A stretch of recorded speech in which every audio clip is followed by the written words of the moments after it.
तो नाज़रीन, इस वक्त की सूरत हाल आपके सामने है कि पाकिस्तान ने वो कर दिखाया जिसकी किसी को उम्मीद भी नहीं थी, जो किसी ने सोचा भी नहीं था। दहाइयों से एक दूसरे के दुश्मन थे अमेरिका और ईरान, और मुज़ाकरात की मेज़ पर ला बैठाया है। हमारे साथ इस्लामाबाद से ब्यूरो चीफ इस्लामाबाद अदील वड़ाइच मौजूद हैं। ताज़ा तरीन सूरत हाल से हमें वक्तन फ़वक्तन आगाह करते रहते हैं, अभी भी उन्हीं से तफसीलात लेंगे। तो अदील, अमन की फाख्ता ने उड़ान तो भर ली है, लेकिन जाहिर है मंजिल तक पहुँचने में अभी टाइम लगेगा।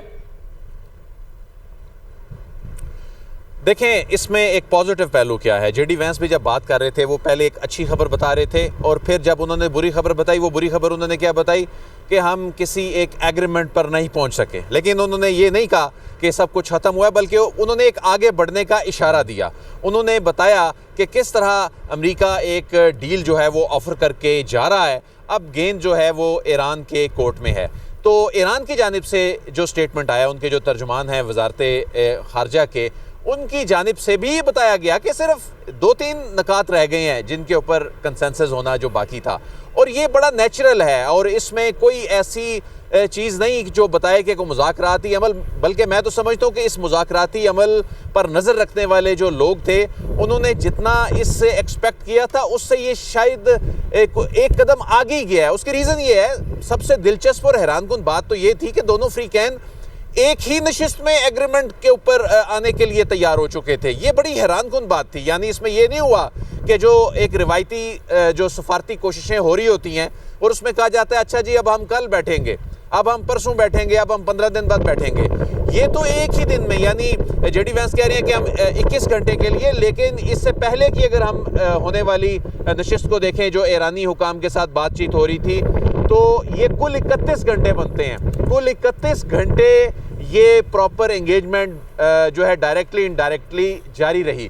उसके बाद देखें अब इसका अब तक का आउटकम क्या है, अब तक का अब यानी इसकी शेप क्या बनी। उसकी शेप ये बनी, दोनों फ्रीकैन वाज़े तौर पर आमने सामने बैठकर एक दूसरे के मौक़िफ़ से आगाह हो चुके।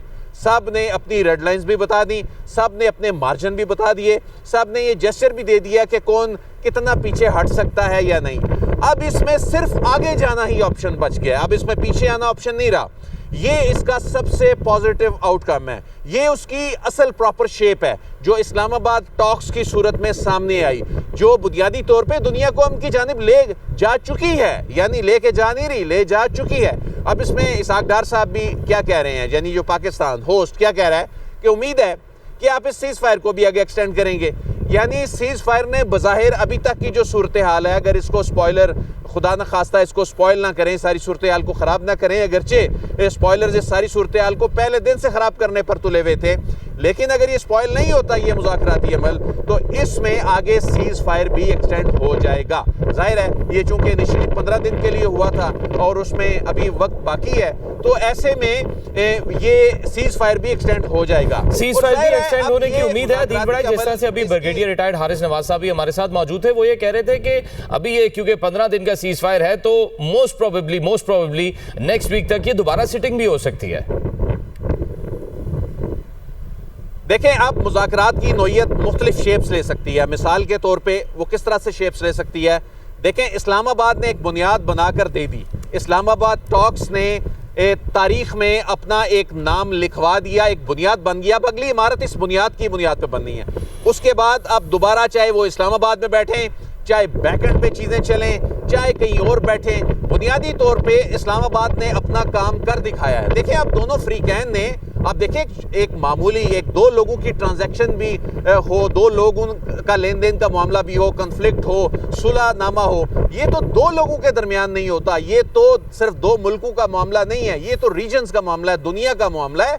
ये हैरानकुन अनप्रेसिडेंटेड इसमें अभी तक की ये जो है वो पेशरफ्त है। और आप अल्फाज पे नोट करें, उनके जेस्चर्स नोट करें, यानी जेडी वैंस जिस तरह इसको कह रहे हैं कि एक अच्छी खबर ये है कि ईरान के साथ जिस तरह से बातचीत हुई, लेकिन उसमें बुरी खबर है कि हम किसी एग्रीमेंट पे नहीं पहुंच सके। और उस वक्त सब लोग हैरान हुए, उस वक्त कोई तसव्वुर नहीं कर रहा था। कल हम जब जिना कन्वेंशन सेंटर में इसको कवर करते, आलमी मीडिया भी ये तवक्को नहीं कर रहा था कि आज की रात आप, इसका मतलब है कि कंसेंसस डेवलप करने के लिए बैठे और आप 70-80% पे पहुंच गए, और आप ये कह रहे हैं कि हमारे वो जो 1-2 पॉइंट हैं उनके ऊपर जो है वो हमारी रेड लाइंस हैं या वो हमारी वहां पर लिमिटेशंस हैं। तो वहां पर चले उम्मीद की जा सकती है कि अगर 1-2 पॉइंट्स या 2-3 पॉइंट जो हैं जिन पर लिमिटेशंस हैं वो भी आने वाले वक्तों में जल्द सॉल्व हो जाएंगे। बहरहाल इस्लामाबाद टॉक्स के जरिए पाकिस्तान ने अपनी अमन की रख दी है। हमारे साथ ब्यूरो चीफ इस्लामाबाद अदील वड़ाइच मौजूद थे। नाज़रीन,